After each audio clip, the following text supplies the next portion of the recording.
Tano Nigérien et que Zagazo d'Archten, la animal. Nouveau championnat de la catégorie des moins de 60 kg. Dans quel état d'esprit tu te trouves aujourd'hui après cette brillante victoire par KO à la deuxième reprise? Ok, je suis dans le même état d'esprit. Je reste focus sur le fait que je dois continuer de travailler pour être au niveau auquel j'ai été lors du combat, ou plus même. Pendant ton combat, il y a un incident qui s'est produit.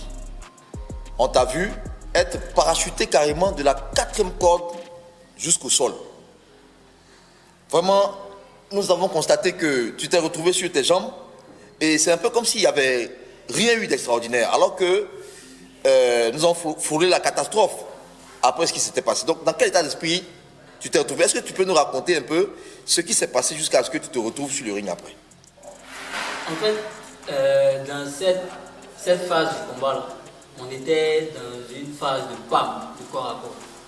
Donc j'avais vu une ouverture au niveau de son plexus. Je voulais placer un genou, de sorte à abréger le combat là. Donc comme il est grand de taille que moi, j'ai voulu faire un petit jump pour mettre le genou, sauter un peu pour mettre le genou. Et il a profité de cela, vu qu'on était proche des cordes, il a profité de cela pour me jeter. Du coup, quand je me suis retrouvé en bas, bizarrement, c'est vrai qu'aujourd'hui je pense ça pour me vanter, pour dire bon, désormais appelez-moi Jackmani, Jean, j'ai fait de la magie noire pour me retrouver sur mes pieds, mais bon, ça a été vraiment un coup de chance d'être retombé sur mes pieds. Et là, je me suis dit, ah, il y a des signes qui ne tombent pas. Ce combat-là, normalement, tu dois le gagner. Parce que si tu devais le perdre, tu t'es blessé avec cette chute-là. Donc, je suis remonté. J'avais juste senti 2 chocs au niveau de mes genoux, mais une fois sur les rings, c'est passé. Et là, je me suis dit qu'il fallait que je gagne ce combat-là. Alors, il y a un moment du combat, après l'incident de ta chute, il y a eu quelque chose qui s'est passé. Moi, je n'ai rien compris. Sincèrement, il faut que tu nous expliques. Le dernier coup de genou que tu as mis, pour que ton adversaire soit totalement KO, il soit truc, tu as mis le coup de genou, un coup de genou gauche, je crois, voilà, boum, et puis, tu n'as plus continué de mettre d'autres coups, tu n'as même plus regardé, tu as continué ta route, et c'est l'arbitre maintenant qui est venu pour commencer à le compter. Il faut nous expliquer un peu, parce qu'on a eu l'impression que tu étais trop serein, trop sûr que ce coup que tu as mis là, c'est la fin du combat qui est là. Donc vraiment, il faut que tu nous expliques. Bon, très personnellement, je vais dire que j'ai pas de punch. Personnellement, j'ai pas la force dans les bras pour mettre des KO.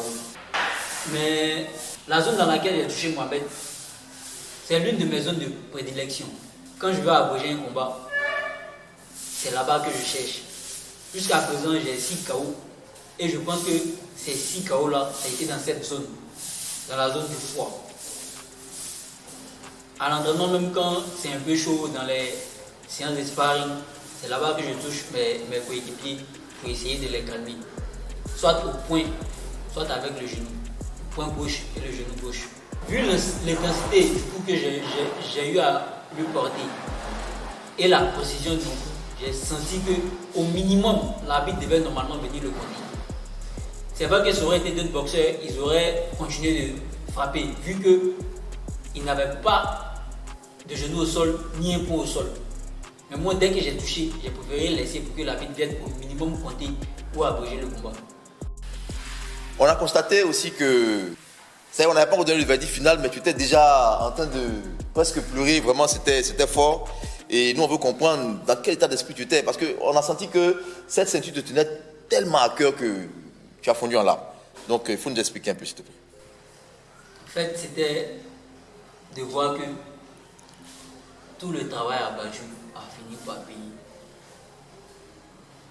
Déjà, si j'avais fait seulement qu'un bon combat et que j'avais perdu à la fin, j'allais être fier.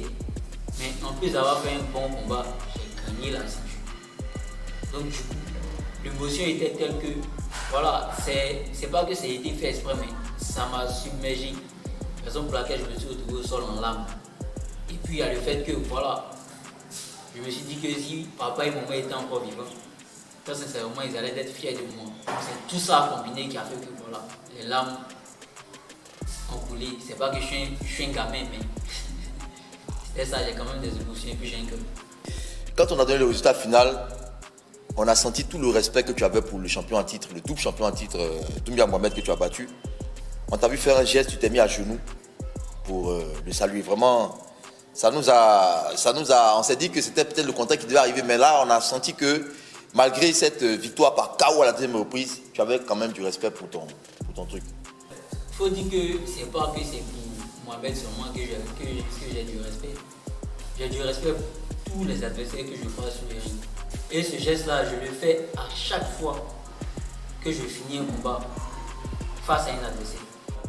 Moi, après le combat, je me mets à genoux pour saluer mes adversaires. Et surtout pour Mohamed, c'était un peu plus rapide parce que Mohamed, c'est quelqu'un que je respecte beaucoup en dehors de ça. Pas pour ce qu'il est pour moi, mais pour ce qu'il est dans le Muay Thai. Donc, c'est quelqu'un pour qui j'ai plein de respect et que j'admire. Ton mot de fin. Ok les gars, bon, mon mot de fin, il n'y a pas grand chose à dire, hein. On est là. Cette ceinture-là, c'est pas pour moi, c'est pour Borola. C'est Borola que vous connaissez. Voilà, il sait qu'il a perdu d'une manière qui ne lui a pas plu. Donc très sincèrement, je suis conscient du fait qu'il va venir la chercher. Voilà, donc je vous dis, je vais faire mon malin un peu avec la ceinture là, parce que je sais que ça ne va pas durer avec moi. Donc je l'attends pour la prochaine édition. Quand il va gagner, je vais soulever la ceinture moi-même puis je vais lui remettre. En tout cas, il faudrait qu'il sache que ça ne sera pas facile quoi. Parce qu'après tout là, c'est moi.